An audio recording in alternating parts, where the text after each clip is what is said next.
2001년 미국에서 발생한 9.11 테러 그 이틀 뒤에 있었던 이야기를 제가 최근에 이게 들으면서 큰일은 아니고 작은 한 목사님에게 들려왔던 이야기예요. 뉴욕 리디머 장로교회의 그팀 켈러 목사님, 이제는 소천하셨는데요. 팀 켈러 목사님에게 뉴욕에서 이제 사역을 하시잖아요. 그러니까 9.11 사태가 끝나고 터지고 이틀 후에 연락이 온 거예요. 근데 그 전화를 하신 목사님은 오클라호마시의 같은 교단의 이제 목사님이셨어요.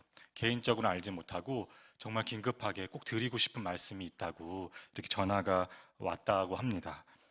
그런데 1995년, 그러니까 2001년 한 6년 전 1995년에 오클라호마 시에서 폭탄 테러가 발생을 했었대요. 제가 찾아보니까 굉장히 큰 사고가 일어났었더라고요. 그래서 그 폭탄 테러 이후에 자기가 목회적으로 경험했던 그 이야기들을 들려주면서 목사님 이거 꼭 기억해 주셨으면 좋겠습니다. 물론 많은 목사님들이 있지만 목사님이 그 뉴욕의 목회자들의 대표격이라 할 수 있으니까 정말 훌륭한 목회를 하고 계시니까 꼭 이거를 기억해 주십시오라고 말한 것 중에 큰 충격적인 사건이 터지고 나면 이제 교회 또 목회자가 전심전력할 수밖에 없잖아요. 그 일에 대해서 정말 상담을 하고 말씀을 전하고 예배를 하고 전심전력할 수밖에 없는 그러한 일을 투입될 수밖에 없는데 그러면 꼭 그때 이제 투입이 되실 텐데 꼭 기억을 하십시오. 2, 3년 후에 지역교회 모든 목회자와 교역자들이 자신도 모르게 우울과 탈진에 이르게 될 것입니다.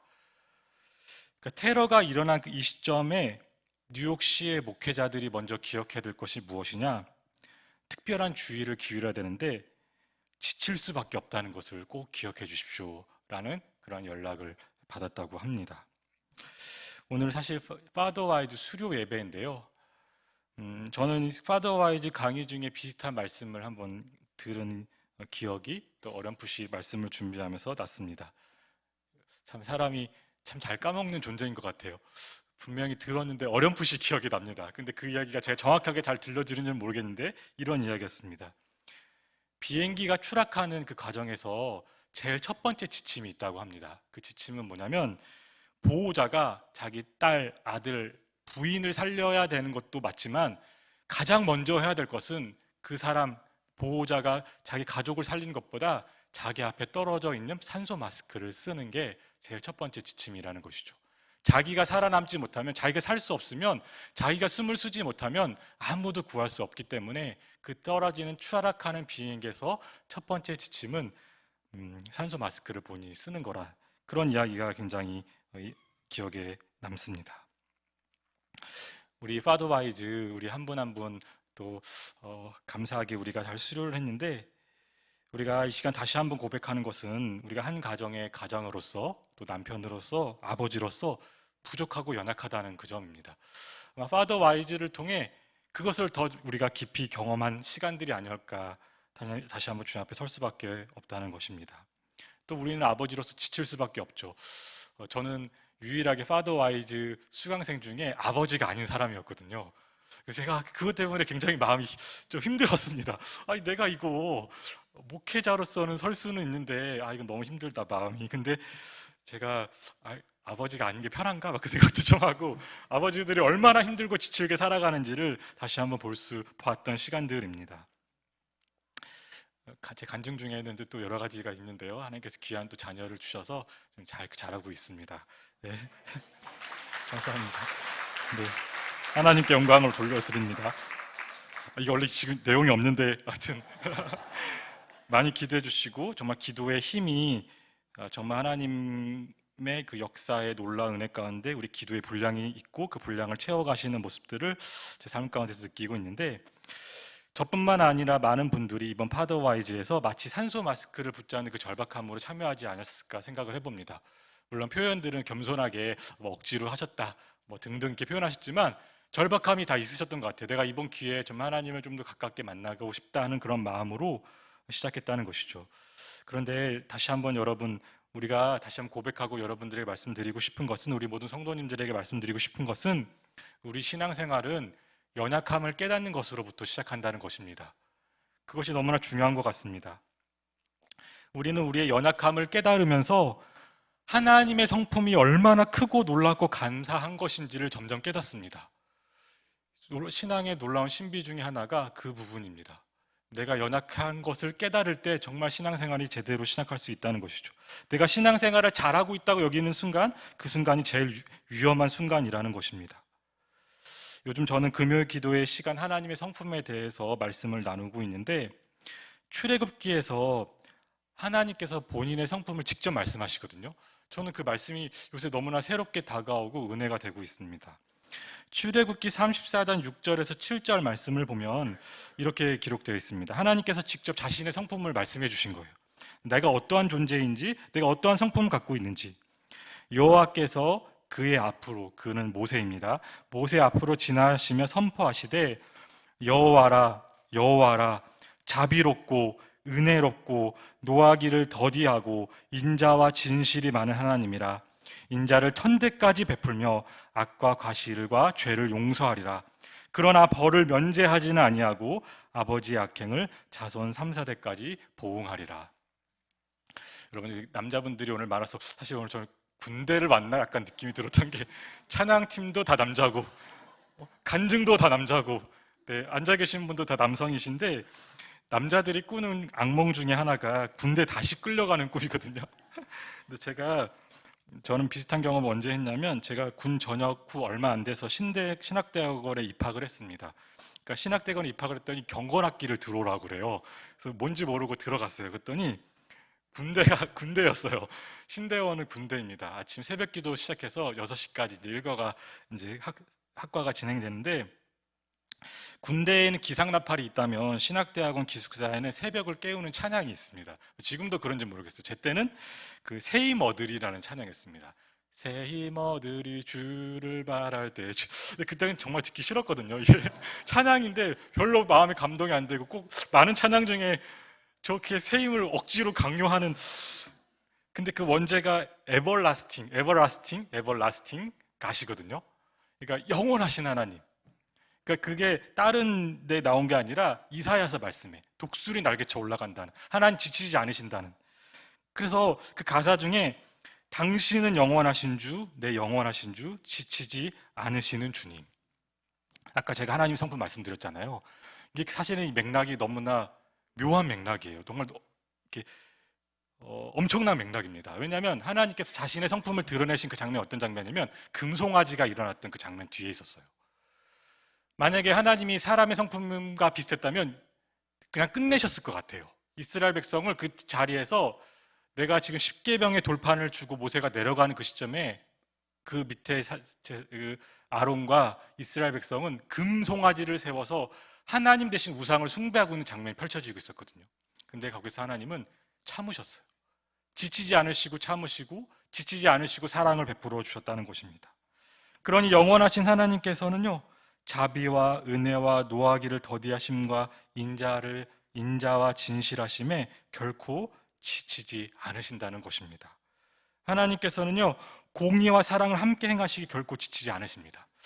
우리 아버지들의 가장 고민이 뭘까요? 양육하는 고민에서 이 공의와 사랑의 문제가 우리 양육에서도 연결이 되거든요. 그 사랑의 범위는 어디까지고 훈육의 범위는 어디까지일까? 근데 성경에서도 이 묘한 긴장감이 하나님께서 묘하게 이끌어 나가세요. 분명히 아까 출애굽기 34장 7절에 보면, 인자를 천대까지 베풀며 악과 가실과 죄를 용서하리라. 이거는 너무나 충돌되는 두 가지의 가치이고 성품인데도 불구하고 하나님께서는 그 일을 다 이루시는, 그 일을 이루시는데 지치지 않으시는 하나님이시라는 것이 오늘 말씀의 증거이고, 또 Father Wise를 수료하는 우리에게 주시는 하나님의 귀한 말씀인 줄 믿습니다.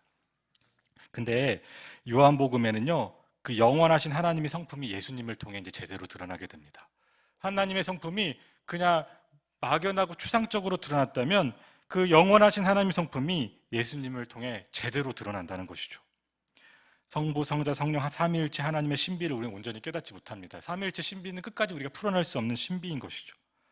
그런데 요한복음은 말로 표현할 수 없는 그 아버지 하나님과 성자 예수님의 그 친밀함을 다음과 같이 표현하고 있습니다. 요한복음 1장 18절 말씀 혹시 성경을 찾으실 수 있으면 한번 요한복음 1장 18절 말씀을 같이 찾아서 읽어보면 좋겠습니다.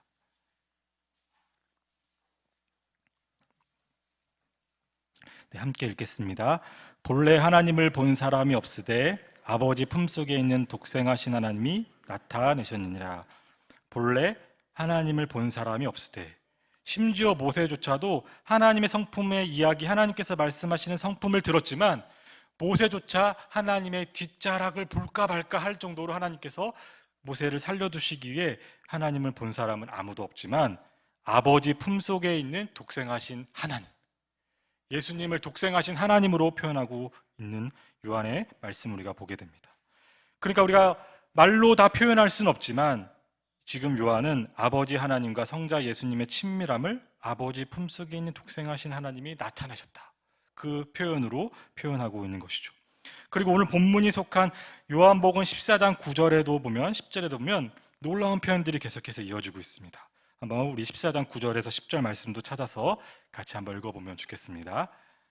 요한복음 14장 9절에서 10절 같이 함께 읽겠습니다. 예수께서 이르시되 빌립아, 내가 이렇게 오래 너희와 함께 있으되 내가 나를 알지 못하느냐? 나를 본 자는 아버지를 보았거늘 어찌하여 아버지를 보이려 하느냐? 내가 아버지 안에 거하고 아버지는 내 안에 계신 것을 내가 믿지 아니하느냐? 내가 너에게 이르는 말은 스스로 하는 것이 아니라 아버지께서 내 안에 계셔서 그의 일을 하시는 것이라. 아버지가 내 안에, 내가 아버지 안에. 말로 표현할 수 없는 신비를, 그 삼위일체 신비를, 그 하나님과 예수님, 성부 하나님과 성자 예수님의 이루 말할 수 없는 친밀함을 아버지가 내 안에, 내가 아버지 안에 있다는 그 표현으로 예수님께서 우리에게 직접 들려주시는 장면을 우리가 보게 되는 것이죠. 예수님께서는 그분의 모든 생애 가운데 십자가와 부활하심으로 하나님의 모든 성품을 보이셨습니다. 아까 출애굽기 34장 7절의 말씀, 그게 도대체 우리 삶 가운데서 어떻게 이루어지냐, 그 전까지는 아무도 이해할 수 없고 아무도 볼 수가 없었는데 십자가에서 하나님의 놀라운 공의와 하나님의 사랑이 정말 사람은 이룰 수 없는 균형으로, 신비한 긴장감으로 풀어내셔서 내가 공의를 행한다, 동시에 내가 너희를 너무나 사랑한다라는 그런 장면을 지치지 않으시고 공의와 사랑을 이루시며 약속과 구원을 이루시는 하나님의 장면이, 하나님의 성품이 십자가에서 잘 드러나고 있다는 것이죠. 파더와이즈 수료 예배를 우리가 드리며 예수님에 대해서, 특별히 예수님의 기도를 새겨보고 결단하는 시간이 되었으면 좋겠습니다. 제가 하나님의 성품에 대해서 말씀드렸는데 사실은 기도 이야기를 좀 하고 마무리하고자 합니다. 여러분, 한번 예수님의 기도를 새겨보고 결단하길 원합니다. 예수님께서 과연 어떻게 기도 드리셨는지.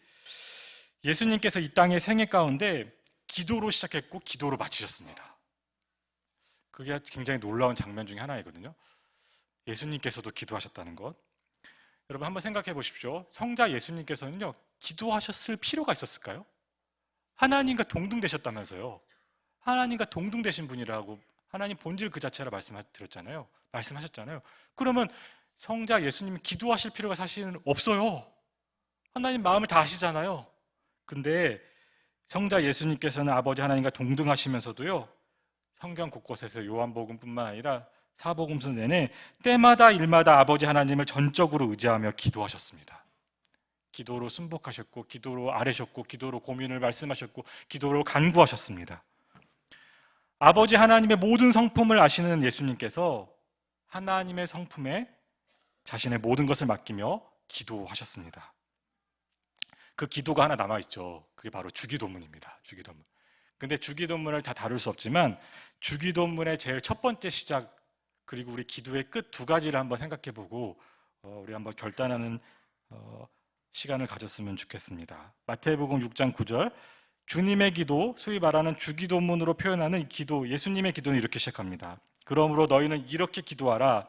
하늘에 계신 우리 아버지요, 이름이 거룩히 여김을 받으시오며. 여러분, 예수님의 기도는 하늘에 계신 우리 아버지요 라는 아버지를 부르는 것으로 시작했습니다. 그래서 이걸 어떻게 표현할 수 있을까요? 우리의 낮은 수준으로 표현하자면 이는 마치 어린아이가 저는 아빠가 제일 좋아요, 저 아빠 존경해요. 여러분, 우리 남자들, 특별히 아버지가 자녀들에게 제일 듣고 싶은 말은요, 우리 남성이란 존재, 하나님께서 만드신 존재 자체가 존경한다는 말을 가장 듣고 싶어 한다고 합니다. 남편은 자녀뿐만 아니라 아내에게도 듣고 싶어 하는 말이 여보 존경해요, 존중해요. 그 책도 있어요. 남편이 원하는 존경, 아내가 바라는 사랑. 제가 정확히 기억 안 나요. 존경과 사랑이라는 그 부부 치료 책도 있는데 일평생 남자가 추구하는 건 존경받고 싶은 마음이라는 겁니다. 그런데 마치 예수님께서 아버지 하나님께 주기도문을 드린 첫 번째 기도, 하늘에 계신 우리 아버지, 그 아버지라고 부르는 그 표현에는 정말 우리가 이 또한 말로 표현할 수 없는 하나님에 대한 친밀감과 하나님 정말 제일 좋아요, 제일 존경해요, 제일 사랑해요, 하나님 무엇보다 바꿀 수 없어요, 하나님 최고예요 라고 말씀하는 그러한 사랑이 담겨있는 할아버지를 찬양하는 그러한 호칭이자 기도의 시작임을 우리가 보게 된다는 것입니다.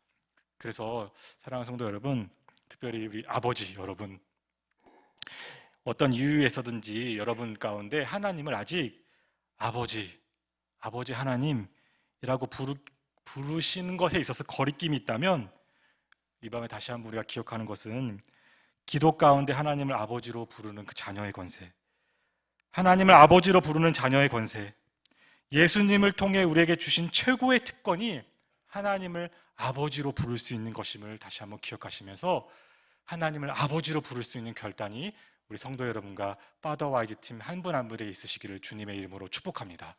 많은 축복이 있지만요, 정말 세상에서 제일 축복은 예수님께서 우리에게 약속하시고 말씀하신 것처럼, 예수님께서 친히 보여주신 것처럼 기도 가운데 하나님을 아버지로 부르는 것이 우리 삶 가운데 가장 큰 축복인 것을 우리는 믿음으로 고백해야 된다는 것입니다. 그래서 파더와이즈의 최고의 성과가 무엇일까? 여러분이 하나님을 아버지로 부르실 수 있다면 파더와이즈는 성공을 한 것입니다. 아버지를 부르는 것에 우리 파더와이즈의 성패가 달려 있다는 것이죠. 예수님께서는 요한복음 내내 하나님을 끊임없이 아버지로 부르셨습니다. 그리고 오늘 우리가 하나님 은혜 가운데 우리 예배를 시작할 때 목사님 기도로 아버지라고 불렀지 않았습니까?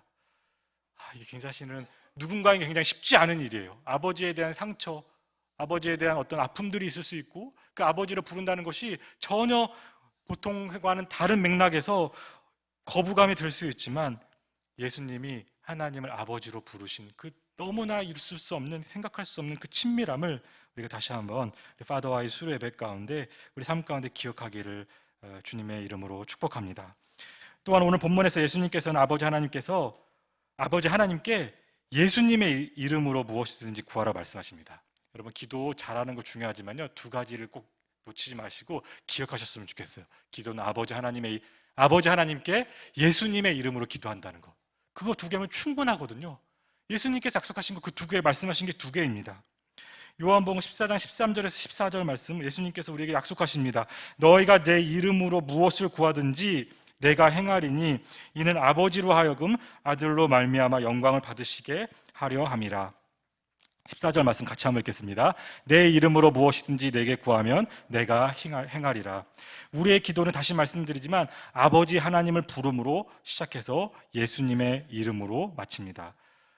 아버지 하나님께 예수님의 이름으로 기도드리는 것은요, 주문이 아닙니다. 그걸 빼뜨렸다고 하나님께서 벌 주시고 기도가 아닌 건 아니지만 정말 중요한 것은 예수님의 기도로, 예수님의 이름으로 우리가 기도를 마쳐야 되는 것, 예수님의 기도의 이름 자체의 능력이 너무나 풍성하고 측량할 수 없는 그 구원의 능력이 담겨있는 것은 예수님께서 아버지 하나님을 아시며 저와 여러분을 아시기 때문인 것입니다. 그래서 우리는 예수님의 이름으로 기도를 마치는 것입니다. 예수님은 아버지 하나님의 모든 걸 알고 계십니다. 예수님의 하나님 성품을 드러내신 분이시니까. 그러나 거기서 그치지 아니하시고 예수님은 우리의 모든 아픔과 걱정과 근심과 아버지로서의 두려움과 장래의 어려움과 하나님 앞에 눈물 흘리는 그 한 방울 한 방울을 세고 계시며 알고 계시며 담고 계시는 분이심을 우리는 예수님의 이름으로 기도드립니다라는 그런 기도의 마침에서 하나님 앞에 고백 드린다는 것이죠. 그래서 다시 한번 두 가지 말씀을 살펴보면 예수님께서는 아버지 하나님을 아십니다. 왜냐하면 요한복음 1장 18절 본래 하나님을 본 사람이 없을 때 아버지 품속에 있는 독생하신 하나님이 나타내셨느니라. 하나님을 알고 계십니다. 요한복음 2장 25절 예수님께서 이렇게 말씀하십니다. 또 사람에 대하여 누구의 증언도 받으실 필요가 없었으니 이는 그가 친히 사람의 속에 있는 것을 아셨음이니라. 예수님께서는 친히 사람에 있는 모든 것을 아셨다고 말씀하고 있는 것이죠. 사랑하는 성도 여러분, 그래서 우리가 파더 와이즈 가정으로, 한 가정의 가장으로, 남편과 아버지로 부족하고 무능력한 존재임을 우리는 다시 한번 고백하는 그러한 이 자리가 될 수밖에 없지만, 동시에 우리가 다시 한번 믿음으로 고백할 수 있는 것은, 사실 나는 나 자신조차 제어를 못하거든요. 제가 가끔 드리는 말씀 중에 하나가, 저는 사실 많이 동감을 안 하시는데 제가 한동안 그게 고민이었거든요. 도대체 나는 얼마만큼 먹어야 내가 잘 먹는 것일까? 항상 과식을 하거나 어쩔 때는 영양이 부족한 것 같은데 배가 부르면 내가 잘 먹은 것인가? 그거 고민해 보신 적 없으세요? 저만 반응이 늘 똑같네요. 저는 한동안 그게 고민이었거든요. 내가 내 자신이 내가 얼마만큼 먹어야 되는지를 모르는 거예요. 어쩔 때는 너무 과식해서 못 견디고, 어쩔 때는 너무 금방 배고프고. 아무튼 제가 드리고 싶은 말씀은, 파더 와이즈 동안에 내가 계속 말씀을 나누고 우리가 고백하고 간증한 게 뭐였냐? 나도 나 자신조차 나를 제어하지 못한다는 거예요. 나는 성질을 내고 싶지 않아요. 아내를 사랑하고 싶습니다. 자녀를 잘 훈육하고 싶은데 안 된다는 게 우리 고백인 것이죠. 근데 제가 조금 우습게 말씀드렸지만, 나 자신조차 제어하지 못하지만 나조차 나를 알지 못하는 무능함과 연약함을 깨달았다면, 거기로부터 우리 신앙생활에 정말 중요한 출발점이 시작된다는 것입니다. 아버지 하나님, 예수 그리스도의 이름으로 기도드립니다. 거기에 사실은 우리 연약함이 전제되어 있거든요. 우리의 부족함이 전제되어 있거든요. 우리의 너무나 비참한 모습들이 전제되어 있기 때문인 것입니다. 그러나 성도 여러분, 그래서 무능력할 때 드리는 진실한 기도 가운데 아버지 하나님께서 능력을 더하십니다. 요거 한번 깊이 한번 생각해 보십시오. 무능력한 기도가 능력이 있다는 거. 세상에서는 이 얘기 절대 안 해요. 너가 능력을 갖춰야지, 네가 능력을 최선을 봐. 능력주의가 세상의 관점이거든요. 그래서 끊임없이 피라미드를 쌓고 피라미드 정점으로 올라가는 것이 세상이 말하는 성공입니다. 그러나 우리 기독교는, 예수님은 뭐라 말씀하시냐? 네가 연약할 때, 약할 때 강함 되신 하나님을 경험하라고 말씀하시는 것이죠. 그래서 무능력한 기도가 가장 능력이 있는 기도가 된다는 것입니다. 내가 무능력해서 하나님 도와주세요, 아빠 하나님 도와주세요, 제가 도저히 못하겠어요, 답이 없어요, 그렇게 무능력하게 드리는 기도가 가장 능력이 있는 기도라는 예수님의 약속이 오늘 본문의 약속이라는 것입니다. 그렇게 기도를 드릴 때 그 기도로 내가 아닌, 그 기도를 통해 우리가 얻는 선물이 뭐냐? 그 기도를 드리지 않으면요, 어떤 일이 일어나도요, 내가 했다고 생각해요. 여러분, 기도를 왜 해야 되냐면요, 상황을, 응답을 역전시키지 않기 위해서 우리는 기도를 꼭 해야 됩니다. 기도를 않고 어떤 일이 일어나잖아요. 여러분, 100%입니다. 내가 잘해서 그렇게 일어났다고 생각합니다.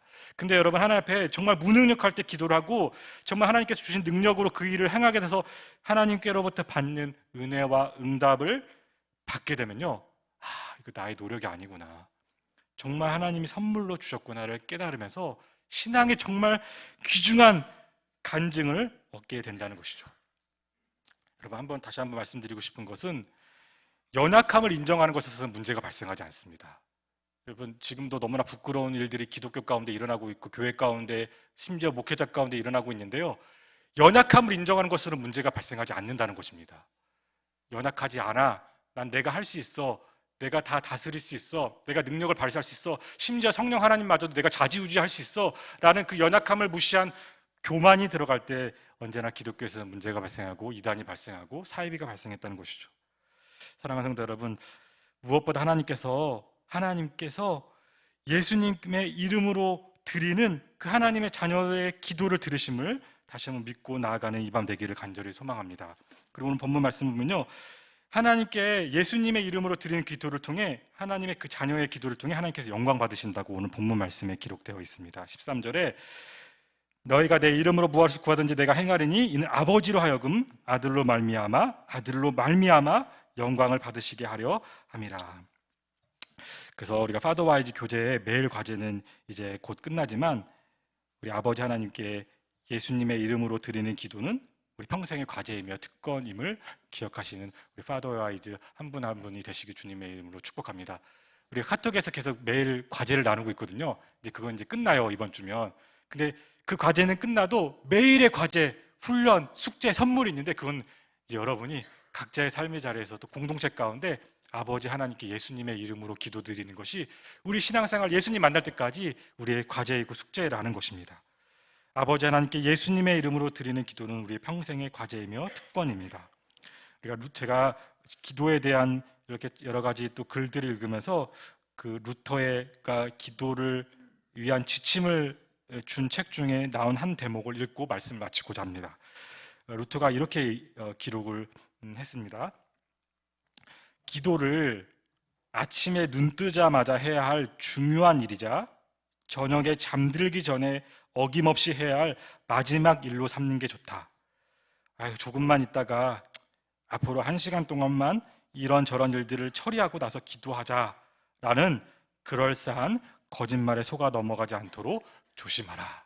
루터가 기도에 대한 지침을 주면서 이렇게 말을 했다는 거죠. 아유, 조금만 있다가, 아유, 오늘 힘드니까, 오늘 좀 1시간 바쁘니까 이런저런 일들을 처리하고 나서 기도하자라는 그런 그럴싸한 거짓말에 속아 넘어가지 않도록 조심하라고 이미 500년 전에 우리에게 지침을 주었다는 것이죠. 말씀을 마치겠습니다. 이 한 문장으로 마치면 될 것 같습니다. 여러분, 사랑하는 성도 여러분, 우리는 아버지 하나님께 예수님의 이름으로 기도하기를 멈추지 않는 하나님의 자녀됨의 특권을 누리는 저와 여러분이 되기를 주님의 이름으로 축복합니다. 기도하겠습니다. 아버지 하나님, 우리 신앙의 기초가 기도로부터 출발하며 기도 가운데 아버지 하나님과의 놀라운 친밀한 교제를 이룬 것이 정말 우리의 숨과 같고 생명과 같고 신앙의 기초이자 마지막임을 알면서도 우리가 그것을 너무나 잊어버리고 또 기도를 통해 우리에게 주신 모든 특권들을 놓쳤음을 다시 한번 말씀을 통해 깨닫고 또 기도를 결단하게 하셔서 하심에 감사드립니다. 우리는 다 아버지이고 또 어머니이고 또 하나님의 자녀임을 다시 한번 말씀 가운데 깨닫고 주님 앞에 고백합니다. 하나님의 자녀로서의 특권인 하나님을 아버지로 부르며 예수님의 이름으로 기도드리는 그 놀라운 선물을 우리 남은 일생 동안에 한순간도 놓치지 않고 누리며 나아가는 복된 신앙생활, 하나님의 자녀 될 수 있도록 인도하여 주시옵소서. 이 밤에 우리가 함께 기도할 때 기도의 능력을 더하여 주시고 특별히 파더 와이즈를 수료하며 세상 가운데 또 일상 가운데 나아가는 한 분 한 분의 남성들, 아버지들에게 성령의 충만함을 도와주시고 세상이 줄 수 없는 아버지 하나님과의 친밀한 교제를 허락해 주셔서 매일의 삶 가운데 또 그 이후의 삶 가운데서 더 넘치는 간증으로 하나님을 찬양하며 우리 믿음을 드러내는 시간들이 될 수 있도록 한 분 한 분을 인도하여 주시옵소서. 예수님의 이름으로 기도드립니다. 아멘.